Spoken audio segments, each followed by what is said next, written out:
Hello प्यारे बच्चों, welcome back to organise knowledge channel. आज की वीडियो में डिस्कस करेंगे worksheet number 97 for class 6 to 8 के सभी बच्चों के लिए बच्चों ये वर्कशीट है। ठीक है, कॉमन जेनरिक वर्कशीट होती है जो कि सब्जेक्ट स्पेसिफिक नहीं होती, किसी पर्टिकुलर सब्जेक्ट से रिलेटेड ये वर्कशीट नहीं है। ये वर्कशीट आपकी 27 फरवरी 2021 के लिए शेड्यूल की गई है और ये वर्कशीट आपको अपनी जो आपने 6 to 8 की कॉपी अलग से लगाई हुई है उसमें आप इसको करोगे, और अगर आपने अलग से नहीं लगाई हुई है तो आप इसको मैथ्स की कॉपी में कर सकते हो। ठीक है, सो बेटा स्टार्ट करते हैं। वर्कशीट शुरू करने से पहले प्लीज़ चैनल को सब्सक्राइब कर लीजिए। मान लीजिए आप किसी मॉल, दुकान या शॉप में गए हैं, तो सभी बच्चे किसी मॉल, दुकान, शॉप में सामान खरीदने चाहते हैं। नीचे दी गई वस्तुओं में अपनी आवश्यकता और बजट के अनुसार उन्हें चुनकर शॉपिंग कार्ट या टोकरी में उनके नाम लिखें और उसके बाद उनके दाम को जोड़कर आगे कैश काउंटर पर देने के लिए कितने नोट और सिक्कों की ज़रूरत पड़ेगी उनको आपको लिखना है। सो ये जो है दिखाया गया है, सेल लगी हुई है, बहुत सारा सामान जो है सेल के अंदर है। ठीक है, आप देख सकते हो बहुत सारा सामान है जो सेल के अंदर है। तो आपको इस सामान में से अपनी ज़रूरत और बजट के अनुसार जो भी आपको ठीक लगता है कि आपको किस किस सामान की ज़रूरत है वो सामान आपको यहाँ पर लेना है, और फिर आपको ये देखना है कि आपको जो है कैश काउंटर पे कितने पैसे या कितने नोट, सिक्के वो सब देने हैं, तो उनको लिखना है। तो सबसे पहले हम सामान चुनते हैं। तो इसमें सामान में देखिए आपको क्या करना है, यहाँ पे जो है आपको ये टोकरी दी गई है, इस टोकरी में आपको सामान डाल लेना है। ठीक है, तो हमने यहाँ पे लिख दिया है कि हम यहाँ पर क्या क्या लेंगे। तो देख, सबसे पहले हमने लिया यहाँ पे टोपी ली है 99 रुपीज़ की। इसी तरह हमने बैट बॉल लिया 264 का। ठीक है, ये हम नहीं ले रहे हैं। ये स्लीपर्स हमने लिए हैं 299 के। उसके बाद शूज़ नहीं ले रहे हैं, ये भी नहीं ले रहे हैं, ये भी हमारी ज़रूरत के सामान नहीं है। ठीक है, इसकी भी हमें नीड नहीं है, इसकी भी नीड नहीं है। उसके बाद देखिए नेक्स्ट, ये भी हमने जो है यहाँ पे नहीं लिया। टी शर्ट हम ले लेते हैं 275 की।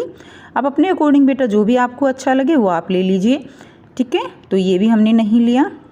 हमने पेंसिल्स ले ली हैं, हमने ये बुक्स भी ले ली, और हमने स्टडी के लिए ये जो है टेबल भी ले ली है 3450 रुपये की। तो टोटल हमने क्या क्या लिया देखिए, टोटल हमने 7 आइटम्स हमने टोटल लिए हैं। टोपी, bat ball, slippers, T shirt, pencils, books and table. टोपी 99 rupees, bat ball 264, slippers 299, T shirt है 275, पेंसिल 209, बुक्स है 375, टेबल है 3450। तो ये सामान हमने ले लिया। अब हमें क्या करना है, अब आपको ये सारा सामान जो है, जितने भी सामान हमने लिया है, इसको आपको टोटल को जोड़ लेना है कि कितने का सामान बना। तो ये जो सामान बनता है ये बनता है टोटल 4971 रुपीज़ का। ठीक है, तो 4971 रुपये हमें क्या करना है, कैश काउंटर पे देने हैं। अब हम कैसे हिसाब लगाएंगे, तो देखिए 4971 को हमने यहाँ पे जो है लिखना है। सो देखिए बेटा हमने क्या किया, हमने देने हैं 4971 रुपये टोटल। ठीक है, तो 4971 रुपये में 500 के जो है हमने कितने नोट दिए, हमने दिए 9 नोट। टोटल कितने हो गए, टोटल यहाँ से हो गए हमारे 4500 रुपये। ठीक है, टोटल हो गए ये 4500 रुपये हमने दे दिए उसको, 500 के 9 नोट दे दिए। उसके बाद हमने उसको दिए 100 नोट जो है 100 के नोट जो है 4 नोट दिए। तो टोटल कितने दे दिए हमने उसको, 400 दे दिए। 2000 का हमने नहीं दिया, 200 का हमने नहीं दिया। उसके बाद 50 का हमने उसको दिया 1। ठीक है, ये हो गए 50 रुपये। उसके बाद देखिए हमने उसको जो है 10 के कितने दिए, 10 के हमने उसको 2 नोट दिए, ये हो गया 20। ये हो गया हमारे पास 4970 रुपये। अब 1 रुपया बच गया, तो 1 रुपया हम उसको चेंज दे देंगे 1 रुपया। ठीक है, तो ये 1 रुपया ये हो गया।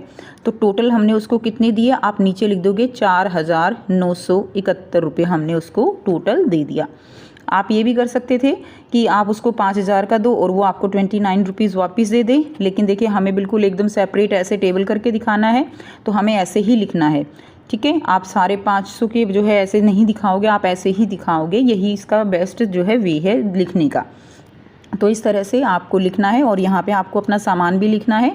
इसके अलावा अगर आप कुछ सामान लेना चाहते हो तो बेटा वो आप यहाँ पे ऐड करेंगे और इसी तरह से आप पैसों को जो है ऐसे नोट को आप ऐसे बांट दोगे कि कितने कितने के नोट आप जो है टोटल रुपीज़ में दोगे।